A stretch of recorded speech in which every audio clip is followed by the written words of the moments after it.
Bizarre Brain Comics.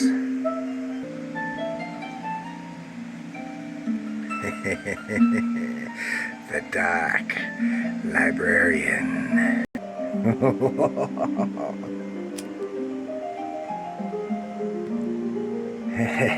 Hello, my comic book fiends. This is the Dark Librarian here for Bizarre Brain Comics. This is where I like to tell tales of terror. Oh. And this time, our terror tome is Ghost Manor from 1973 Charlton Comics. Yes. And this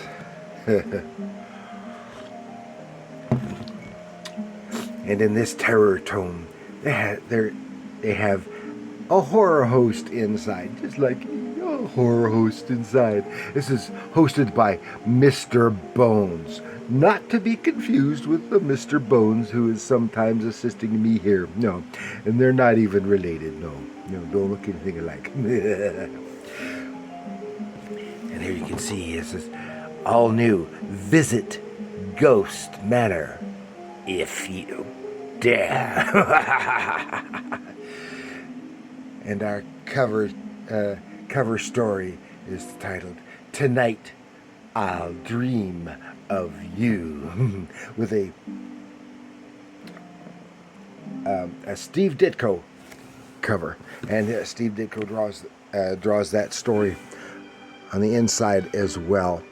It is, and of course, most of these horror types, mystery horror titles is an anthology, and this features 3 stories.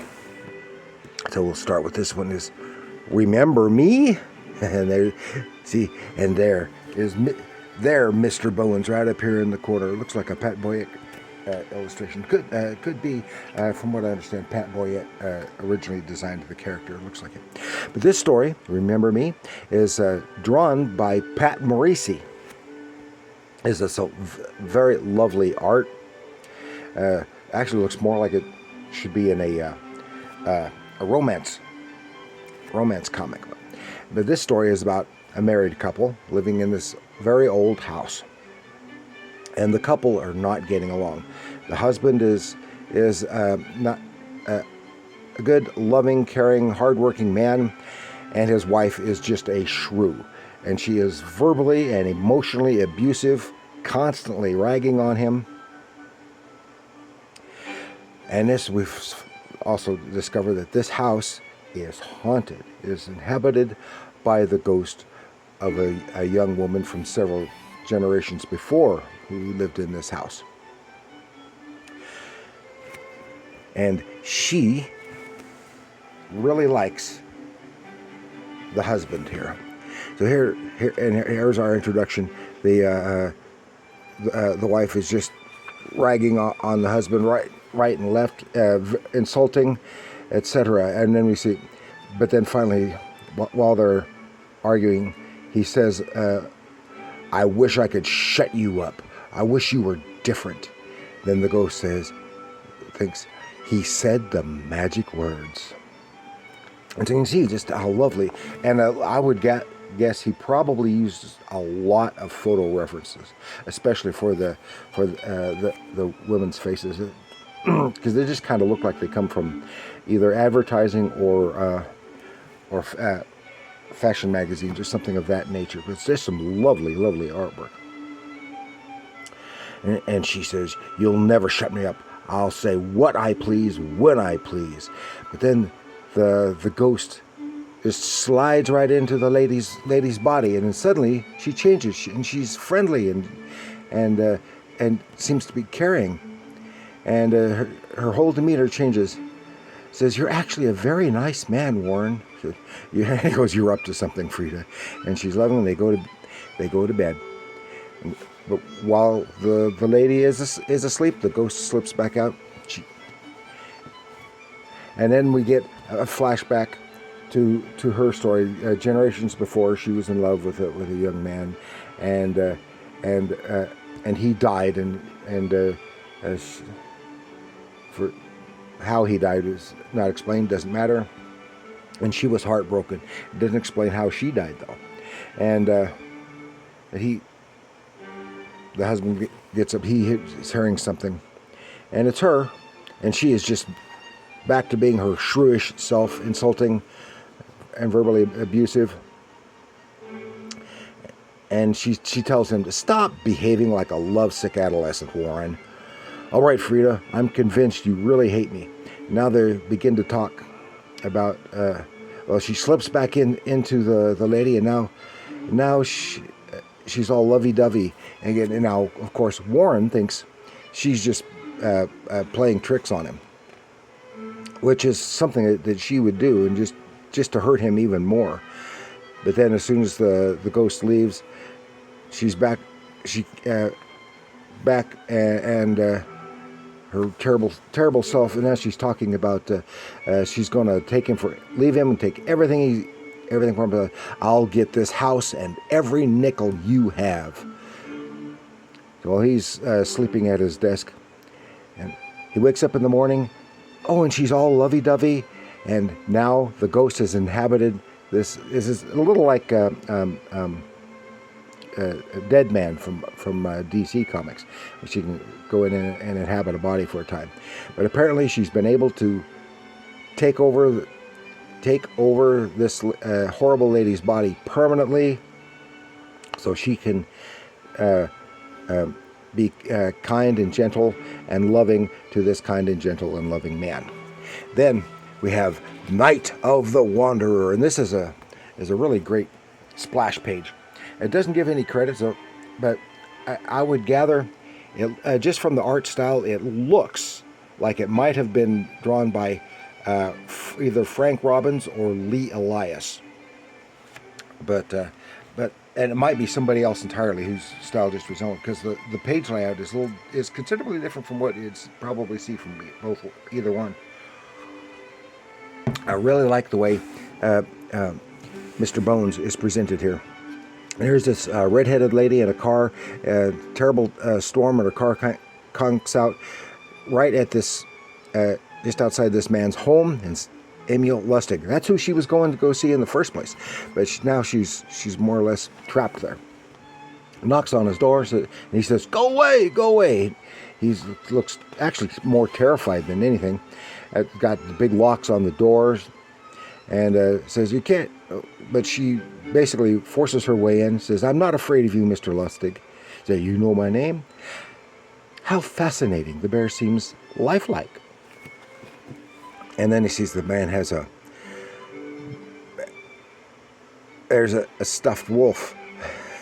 Says, "He looks so lifelike. He's a splendid specimen of Canis Indus, our own Balkan wolf." So this is somewhere in Europe. And she's talking about he's trying to get her to leave, and mentions that he had some accident, and you can see on his face, and he's getting kind of fangy there. What is he? A vampire or what? I don't know. And the storm is just raging. He says, "You must leave immediately." He says, "No, I can't." So he's tries to call to get a cab or somebody out there to take her away, but the phone doesn't work, and the lightning actually strikes the house. "Do not be alarmed, Mr. Lustig. Lightning may strike your house, but we will not be harmed. I know these things, Mr. Lustig." And he's getting desperate, and he says, "Here, for your own safety, lock me. Here's the room I was going." Basically, like a dungeon cell, and he wants her to lock him in and not let him out until morning. He says, "And it's nearly moonrise." That's a clue right there. That she does. And he's in there, and she's locked up, and he goes, "Hurry!" But she doesn't lock it. "Hurry!" The moon rises.